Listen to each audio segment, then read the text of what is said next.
അസ്സലാമലൈക്കും.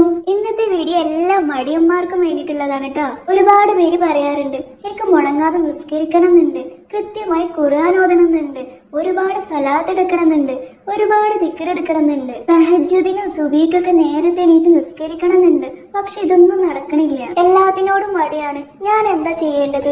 ഞാൻ ഏത് സൂറത്താണ് ഓതേണ്ടത്? ഞാൻ നിസ്കരിക്കാതെ ഖുർആൻ ഓതാതെ സ്വലാത്ത് എടുക്കാതെ എന്റെ ഓരോ ദിവസം പോകുന്തോറും എനിക്ക് പേടിയാവാണ്. പക്ഷെ എന്റെ മടി കാരണം എനിക്കതൊന്നും ചെയ്യാൻ പറ്റണില്ല. എനിക്ക് അതിനുള്ള പ്രാർത്ഥന പറഞ്ഞു തരണോ? ഇതുപോലെ ഇബാദത്ത് ചെയ്യാൻ ആഗ്രഹമുണ്ടായിട്ടും മടി കാരണം ചെയ്യാൻ പറ്റാത്തവർക്ക് വേണ്ടിയിട്ടുള്ള കുറച്ച് സൂറത്തുകളെ കുറിച്ചാണ് ഈ വീഡിയോയിൽ പറയാൻ പോണത്. ഈ സൂറത്തുകൾ ഓതിയാൽ നമ്മുടെ ഇബാദത്തിനോടുള്ള മടി മാത്രമല്ല, ഉമ്മമാർക്കാണെങ്കിൽ അവരുടെ വീട്ടിലെ ജോലി ചെയ്യാൻ മടി തോന്നിയാല്, ഉപ്പമാർക്ക് അവരുടെ പുറത്തുള്ള ജോലി ചെയ്യാൻ മടി തോന്നിയാല്, പഠിക്കാൻ മടി തോന്നിയാല്, അങ്ങനെ എന്ത് കാര്യത്തിനോട് മടി തോന്നിയാലും ഈ സൂറത്ത് ഓതിയാൽ മതി.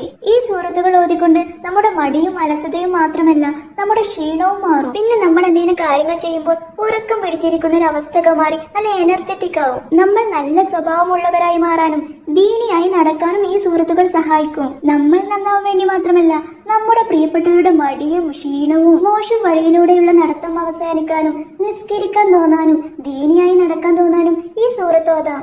ആദ്യം നമ്മൾ ചെയ്യേണ്ടത് നമ്മുടെ മടിക്കും ക്ഷീണത്തിനും മനസ്സിലൊക്കെ കാരണം എന്താണെന്നാണ്. ചില ആളുകൾക്ക് എന്തെങ്കിലും രോഗം കാരണം ക്ഷീണവും മടിയൊക്കെ ഉണ്ടാവും. അപ്പൊ ഡോക്ടറെ കാണിച്ച് നമ്മൾ ആദ്യം ചികിത്സ തേടണം. പിന്നെ സോഷ്യൽ മീഡിയ, ഫിലിംസ്, സോങ്സ് ഇവയിലൊക്കെ അഡിക്റ്റഡ് ആയിട്ടുള്ള ആളുകൾ അവർ തന്നെ സ്വയം മനസ്സിലാക്കി നിസ്കരിക്കാനും ഖുർആൻ ഓതാനൊക്കെ സമയം കണ്ടെത്തണം. മനസ്സിൽ സ്ട്രെസ് ആയിട്ട് നടക്കുന്നവര് അത് ഒഴിവാക്കാനുള്ള ശ്രമങ്ങൾ നടത്തണം. ഇനി മടിയും ക്ഷീണവും മാറ്റാനുള്ള ആദ്യത്തെ വഴി നമ്മുടെ എല്ലാ ഫർദ് നിസ്കാര ശേഷവും അത് കഴിഞ്ഞിട്ടുള്ള പ്രാർത്ഥനയും ദിക്റൊക്കെ എടുത്ത് അലം നശ്റഹ് സൂറത്ത് 3 വട്ടം ഓതുക.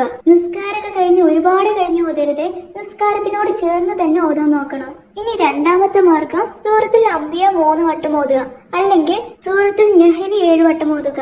ഇഷ്ടമുള്ള ഏതെങ്കിലും ഒരു സൂറത്ത് ഓതിയാൽ മതി ട്ടോ. രണ്ടും കുറച്ച് വലിയ സൂറത്താണ്. അപ്പൊ നമുക്ക് ഏത് സമയത്ത് ഓതാം, എപ്പോ വേണമെങ്കിലും ഓതാം. സൂറത്തുൽ അംബിയ 3 വട്ടം ഓതിയതിനു ശേഷം അല്ലെങ്കിൽ സൂറത്തുൽ നഹ്ൽ 7 വട്ടം ഓതിയതിനു ശേഷം അള്ളാഹുവിനോട് നമ്മൾ പ്രാർത്ഥിക്കുക.